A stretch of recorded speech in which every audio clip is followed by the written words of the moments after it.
Buenos días, hermanos y hermanas, bienvenidos a la comunidad contigo.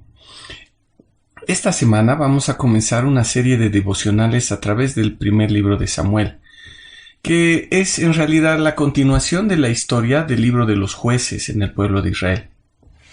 Y cuando vamos al primer libro de Samuel, vemos algo muy interesante como consecuencia de todo lo que estaba viviendo Israel. Saben, como leí hace algunas semanas, habían dos grandes problemas en Israel. Uno es que no había un rey, es decir, no tenían ellos una persona que estaba a la cabeza. Y bueno, lo que habíamos visto era que Dios era su rey, pero ellos lo habían desconocido. Y la segunda cosa es que cada uno hacía lo que le parecía bien ante sus propios ojos. Es decir, el pueblo no se sujetaba a ninguna autoridad y vivía conforme a su propio pensamiento y criterio. En resumen, la gente vivía en un caos total. Ahora, ¿por qué sucedió esto? También lo vimos en su momento. Dice en Jueces que luego de que toda la generación de Josué murió, se levantó otra generación que no conocía a Jehová, ni la obra que él había hecho por Israel. El problema fue que los israelitas, pese a ser el pueblo que el Señor había escogido, habían dejado de lado a Dios. Solo lo buscaban en momentos de aflicción extrema. Entonces dejaron de considerar a Dios. ¿Por qué? Porque directamente no conocían a Dios. El concepto del Dios Todopoderoso era algo completamente lejano. Sus padres no se habían ocupado de enseñarles de Dios, no se habían ocupado de mostrarles a Dios. Entonces ellos no le conocían.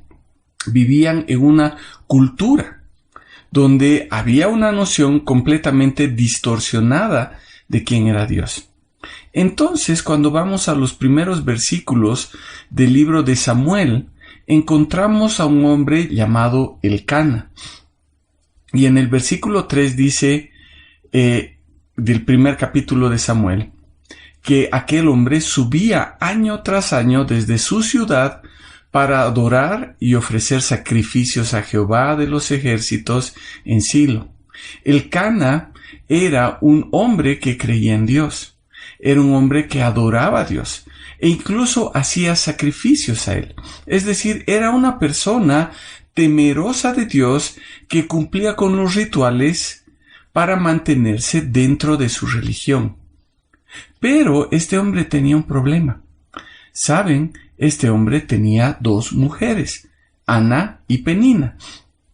Es decir, que si bien adoraba a Dios, un poco tal vez a su manera y otro poco de acuerdo a las tradiciones de su cultura, él no tenía problemas en ir en contra de la ley practicando la poligamia, que estaba prohibida en la palabra de Dios.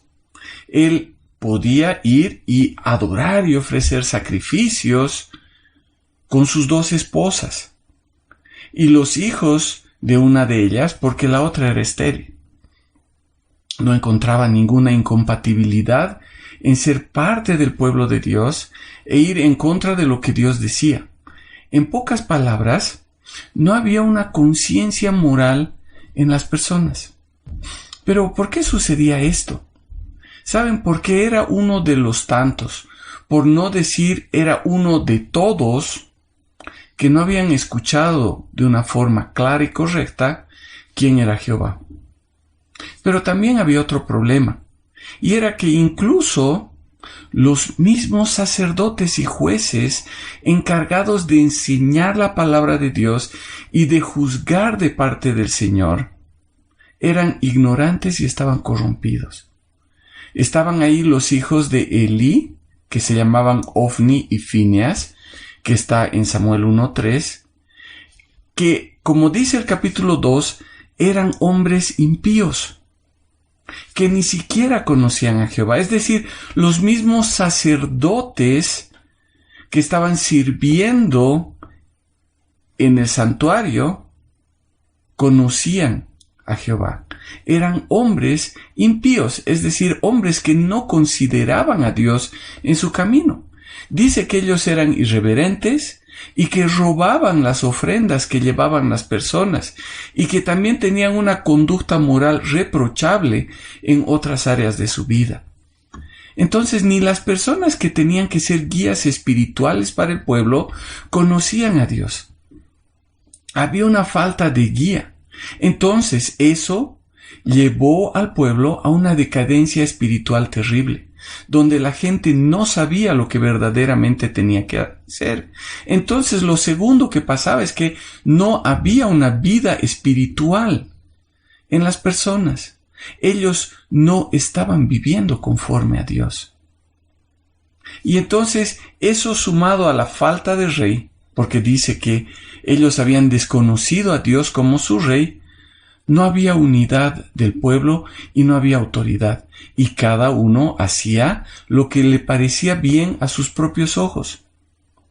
Es triste ver que esa es una realidad constante en la humanidad. Cuando las personas no consideran a Dios, entonces esas personas se sumergen en una falta de, primero, conciencia moral, y segundo, en una falta de una vida espiritual. Entonces tratan de vivir como bien les parece. O tal vez puede ser que consideremos a Dios y que nuestra devoción a Él se convierta en una serie de ritos, que lo único que hace es aplacar nuestra conciencia y nos da una dosis de religiosidad que nos hace sentir bien. En medio de todo este caos, ¿hay esperanza? Saben, al leer el relato del primer libro de Samuel, vamos a ir viendo cómo el Señor actuará, pese al caos, para poner orden y para llevar esperanza y salvación. Es un libro que nos muestra al Señor obrando en medio de esa humanidad completamente corrompida. Entonces, en el capítulo 1 podemos ver a Ana, una de las 2 esposas de Elcana. Ella era estéril y deseaba tener un hijo, y se lo pidió al Señor. Y se lo pidió al Señor de una forma ferviente, con mucho corazón. Ahora podríamos pensar que la intensidad en el deseo que tenía Ana y una ferviente oración pudo cambiar el pensar de Dios. Era tan grande la pasión con la que Ana oraba que el sacerdote que estaba ahí, que era Elí, pensaba que ella estaba borracha. Pero saben, la verdad es que el Señor tenía grandes planes con Ana y con lo que iba a hacer. Dice a partir del versículo 19 que Jehová obró en ella, y entonces Ana concibió y dio a luz un hijo, y lo llamaron Samuel. Ahora, Samuel fue la provisión de Dios para Israel, para que el pueblo se vuelva a él. Ana hizo un voto al Señor y dedicó a Samuel para su servicio, incluso antes de su nacimiento, y entonces Samuel fue un hombre de Dios.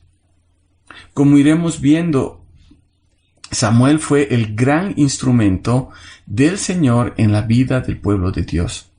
Lo hermoso del inicio de este libro es que podemos ver que el Señor puede obrar incluso en ese caos que pareciera que no tiene solución. Y lo que el Señor nos va a enseñar a través de Samuel es que Él provee lo necesario para que las personas que están viviendo de una forma completamente desordenada tengan la posibilidad de volverse a Él. Ahora, en este tiempo, nosotros tenemos la posibilidad de también volvernos a Él. Posiblemente vivimos sin una conciencia moral y tenemos una incipiente vida espiritual. Tal vez hacemos las cosas de la forma que a nosotros nos parece bien a nuestros ojos.